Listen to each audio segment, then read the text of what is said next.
박근혜 유죄 찾기 어렵다. 판결문 법리 분석 한석훈 교수 박근혜 대통령 탄핵 4주년. 한석훈 교수의 탄핵 사건 판결문 법리 분석. 헌재 결정문에서는 박근혜의 유죄 사실을 찾기 어렵다. 글. 정혜연 월간조선 기자. 헌재 결정문을 보죠.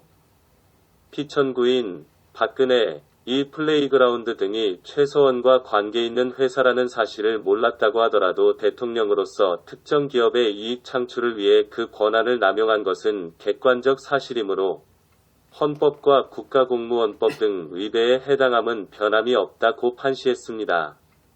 가정적 설시이긴 하더라도 헌재 스스로 대통령이 몰랐을 수 있다고 한 겁니다. 대통령이 이 사실을 알았어야 직권남용이 되는데 몰랐을 수 있지만 직권남용에 해당한다는 것이 무슨 말입니까? 박근혜 대통령이 최서원의 사익 추구 사실을 알았다는 증거 없어 공무상 비밀 누설죄는 법리상 문제 있고 제3자 뇌물수수죄는 부당한 판결 헌재는 51조에 따라 탄핵 심판을 정지할 수 있었다. 한석훈은 탄핵 결정문과 법원 판결문을 읽고 분석하는 데만 꼬박 반년이 걸렸다. 누가 강제로 시키지도 복귀해달라고 부탁하지도 않았는데 말이다. 법학자로서의 양심 때문에 그리고 누군가는 후대를 위해 올바른 기록을 남겨야 한다는 사명감 때문이었다고 한다. 한석훈 성균관대 법학전문대학원 교수가 헌법재판소 이하 헌재의 박근혜 탄핵 결정문과 탄핵 사건의 형사 1위 2심 대법원 판결문을 밑줄 치며 읽은 이유다. 그는 최근 이현 변호사와 함께 야당 몫인 고위공직자범죄수사처장 이하 공수처장 후보 추천위원으로 뽑혀 언론의 주목을 받았다. 하지만 기자가 한 교수와 만난 이유는 박근혜 대통령에 대한 탄핵 사건 때문이었다. 그는 탄핵 사건 판결문을 오로지 법리만으로 분석한 논문을 쓰고 있다. 전주지검 군산지청 부장검사 근무 당시 성매매특별법 제정 계기가 된 군산 계복동 성매매업소 화재 참사 사건 검찰 수사를 지휘해 국회 국정감사에서 성공적 수사로 호평받은 그는 한국형사정책연구원 연구위원실장 파견 근무를 끝으로 옷을 벗고 현재 대학에서 학생들을 가르치고 있다. 전공은 상법과 기업범죄 분야다. 국정농단 사건 아니다. 최서원 게이트 다. 2017년 5월 23일 박근혜 전 대통령의 첫 정식 재판이 열린 날에 최서원 씨와 나란히 앉아있다. 두 사람 사이에 최 씨의 변호인인 이경재 변호사가 앉아있다. 박근혜 전 대통령의 사건을 국정농단이라고 표현하는 건 옳지 않습니다. 국정농단이란 유죄를 전제한 단어입니다. 그동안 대형 사건은 이용호 게이트, 박연차 게이트 등 게이트라는 표현을 썼습니다. 이 사건은 최서원 게이트라고 명명해야 맞습니다. 최순실 게이트가 아니고 최서원 게이트인가요? 최순실 씨는 최서원으로 개명했습니다. 언론에서 본명을 사용하지 않고 최순실이라는 이름을 쓴 것은 그 어감으로 인해 뭔가 어리석은 사람의 말을 듣고 국가를 운영했느냐는 인식을 주려고 의도한 것이 아닌가 싶습니다. 정확한 명칭은 최서원 게이트죠. 호칭 하나, 표현 하나에서조차 똑 부러지게 규정하는 모습을 보면서 그가 박근혜 탄핵 사건 판결문을 얼마나 되새김질했는지를 느낄 수 있었다. 한 교수는 최서원 게이트는 대통령 탄핵 사건과 탄핵 심판 후 사건으로 구분해야 한다고 주장했다. 박근혜 전 대통령에 대한 탄핵 선고는 4년 전인 2017년 3월 10일에 있었다. 2016년 12월 9일 국회는 박근혜 전 대통령에 대한 탄핵 소추를 의결했다. 국회가 국정조사를 의뢰한 것은 같은 해 11월 17일. 하지만 국회가 탄핵 소추를 했을 때는 검찰의 수사 결과가 발표되지 않았고 특별검사 이하 특검도 개시되지 않은 상태였다. 특검은 이후에 시작돼 탄핵 사유 외에도 삼성그룹의 최서원 씨 딸에 대한 승마 지원 뇌물수수, 삼성그룹의 한국동계스포츠영재센터 지원 제3자 뇌물수수, SK그룹의 K스포츠 가이드러너 사업 지원 제3자 뇌물수수, CJ그룹에 대한 그룹 부회장 퇴진 강요 미수, 하나은행 본부장 임명 강요 및 블랙리스트 사건 수사 등이 이뤄졌다.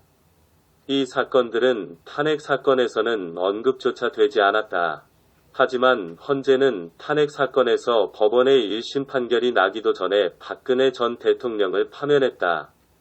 박 전 대통령이 구속되고 2017년 3월 31일 삼성그룹 피고 사건의 1심 판결, 2017년 8월 25일 최서원 피고 사건의 1심 판결, 2018년 2월 13일이 있었다.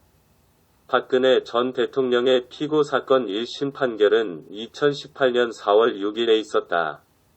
간단히 정리하면 국회가 박근혜 전 대통령에 대해 탄핵 소추를 의결하고 석 달 만에 헌재의 탄핵 결정이 있었고, 그로부터 1년 5개월이 지난 뒤에야 박근혜 전 대통령에 대한 1심 판결이 나왔다. 법원은 1, 2, 3심과 파기환송심, 제3고심에 이르는 5번의 판단 끝에 박 전 대통령에게 징역 22년을 선고했다. 세 가지 오류. 한석훈 교수는 헌재의 탄핵 결정문을 분석하기에 앞서 세 가지를 지적했다. 첫째, 사실 조사가 필요한 사건에서 검찰 수사가 진행 중이고 특검 수사는 개시되지도 않았는데 국회에서 사실 조사를 제대로 하지 않고 대통령의 직무를 정지시키는 탄핵 소추를 한 것은 이치에 맞지 않다는 것이다. 둘째, 탄핵 소추 후 헌재가 충분한 사실 조사를 함이 없이 석 달 만에 결론을 낸 것은 지나치게 성급했다는 것이다. 더구나 헌재는 헌법재판소 법에 따라 당시 동일 사유로 형사재판이 진행 중이었으므로 심판 절차를 정지할 수 있는 권한이 있었음에도 정지하지 않았다. 셋째, 박근혜 전 대통령의 1심 판결은 제기된 의혹의 상당 부분을 무죄로 판결했다. 고로 헌재가 제대로 된 사실 조사를 하지 않은 채 졸속으로 대통령 탄핵이라는 어마어마한 역사적 결정을 했다는 것이다. 박근혜 전 대통령에 대한 탄핵 사건 범죄 사실은 크게 7가지다. 1. 대통령이 정호성 청와대 대통령비서실 제1부속 비서관에게 최서원의 의견을 들어보라며 연설문 등을 이메일로 전달하게 한 것. 2. 현대차그룹에 대한 KD코퍼레이션의 납품 알선. 3. 미르 및 K스포츠 재단 설립을 위한 대기업들의 출연 요청. 4. KT와 현대차의 광고대 행사로 플레이그라운드, 최서원이 실질적 운영을 선정토록 한 것. 5. 그랜드코리아 레저, GKL의 장애인 펜싱팀을 창단해 운영 위탁을 WK, 최서원이 실질적 운영에 맡기도록 한 것. 6. 포스코그룹의 펜싱팀을 창단하고 운영 위탁을 WK에 맡기도록 요구한 것. 7. 롯데그룹의 하남시 체육시설 건립자금 지원을 요구한 것이다. 복잡한 듯 보이지만 뜻밖의 간단하다. 박근혜 전 대통령 탄핵 사건의 탄핵 사유는 위 1번은 공무상비밀누설죄, 위 7번은 제3자 뇌물수수죄 및 직권남용죄 그리고 나머지는 직권남용죄의 범죄 사실을 대상으로 하고 있다. 그중 직권남용죄는 직권남용으로 기업의 의무 없는 일을 강요한 것으로 보아 강요죄로도 공소 제기되었으나 법원은 강요죄의 협박을 인정할 수 없어서 강요죄는 모두 무죄 선고하였고 위 4, 6번 사안 직권남용죄도 모두 무죄 선고했다. 나머지 유죄 선고한 사안에 대해서도 한석훈 교수가 조목조목 짚어가며 판결문에 드러난 오류를 지적했다.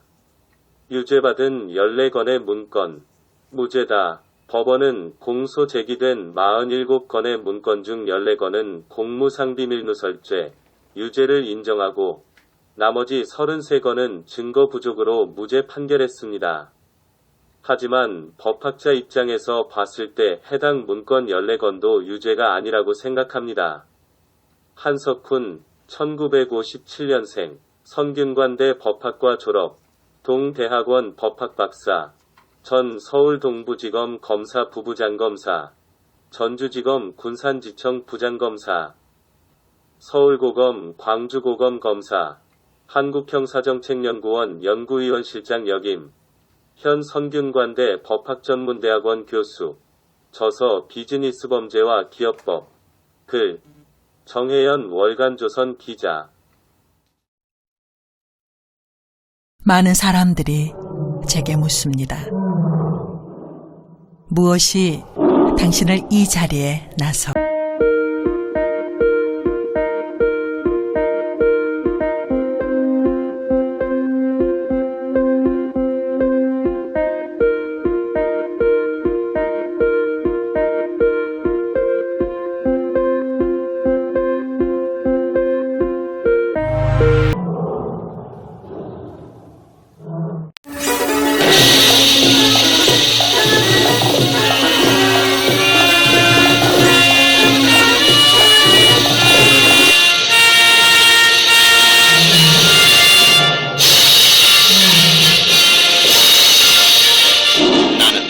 자랑스러운 태극기 앞에 자유롭고 정의로운 대한민국의 무궁한 영광을 위하여 충성을 다할 것을 굳게 다짐합니다.